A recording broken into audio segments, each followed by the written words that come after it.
Assalamualaikum warahmatullahi wabarakatuh. First, let me introduce myself. My name is Yumna Feros Nasution with student identification number 2024-32077. I come from information system from machine learning lesson class B.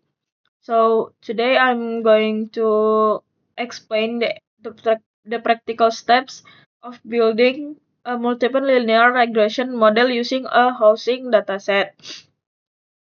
Uh, First, I already done the theory report and then the practice report. Here I will explain all the codes that I already use. So first, I use this dataset which I search from dataset search Google, and then it's addressed me to Kaggle, and then here's the code that I already made. First, I start importing the necessary library. I use pandas to handle and manipulate the dataset, NumPy for numerical operation, and Matplotlib for visualization.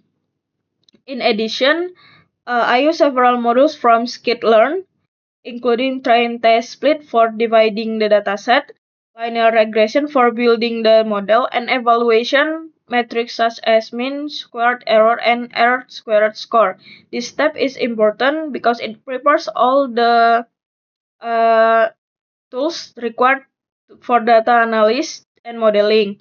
Next, I load the dataset using the read CSV function from Pandas. The dataset I use is American housing data, which contains information such as house prices, number of bedrooms, living space, and geographical features. After loading the dataset, I displayed the first 5 rows using the head function to ensure that the data was successfully loaded and to understand its structure.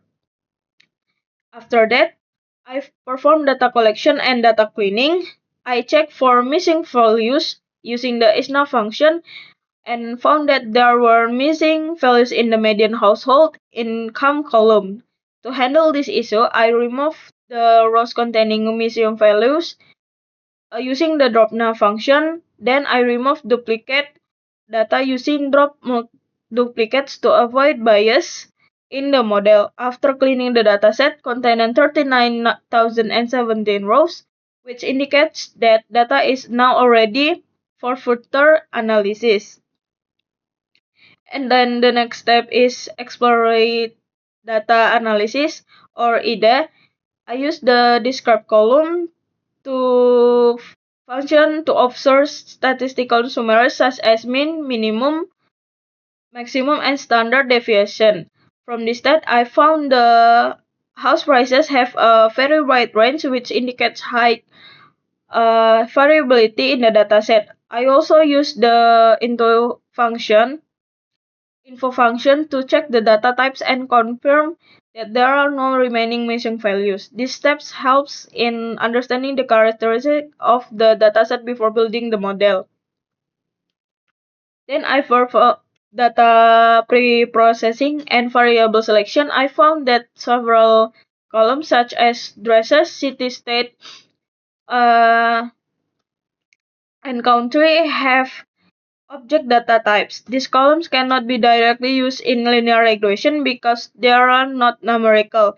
Therefore, I remove these columns from the dataset using this df drop, and then I separated the independent variables and the dependent variable. The price column was selected as the target variable, while the remaining columns were used as features. I also ensured that all features columns are in numerical format. The next step is splitting the dataset into training and testing data. I use the train test split function to divide the data into 80% for training and 20% for testing. I also set the random state for 42 to ensure that the data split is consistent every time the code is executed.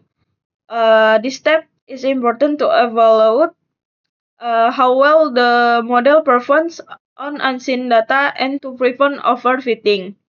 After that, I built the multiple linear regression model using the linear regression class. I trained the model using the training data. By applying the fit function during this process, the model learns the relationship between the independent variables and the house price. Once the model is trained, I used to predict the house prices on the testing data.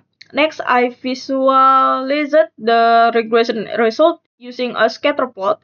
The horizontal axis represents the actual prices, while the vertical axis represent the predicted prices. I also added the red line that represent the ideal condition where the predicted values are equal to actual values.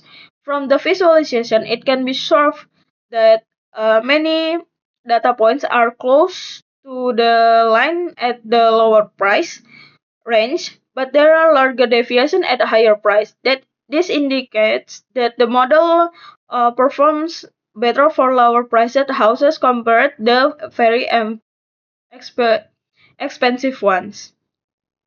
Then I evaluated the model using two metrics. The first is mean squared error, which measures the average square difference between actual and predicted values. The result obtained is 551,147,846,106.7109. This load value is influenced by the high scale of house prices. The second metric is the R squared score, which indicates how well the model explains the variability of the data. The result is 0.4421, which means the model explains about 44.21% of the variation in house prices. This shows that the model has moderate performance, but it is not yet optimal. Finally, I analyze coefficient and intercept of the model.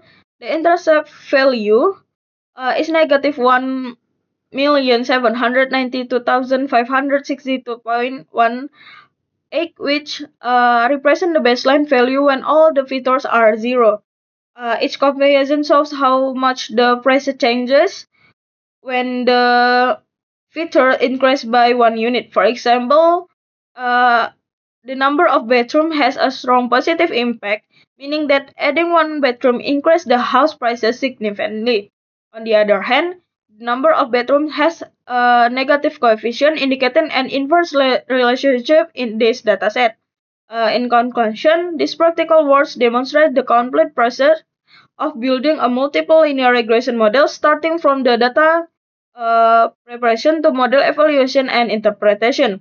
Although the model is able to capture some relationships, its performance can still be improved by adding more relevant features or using more advanced models. I think that's all for my practice report. Thank you for listening.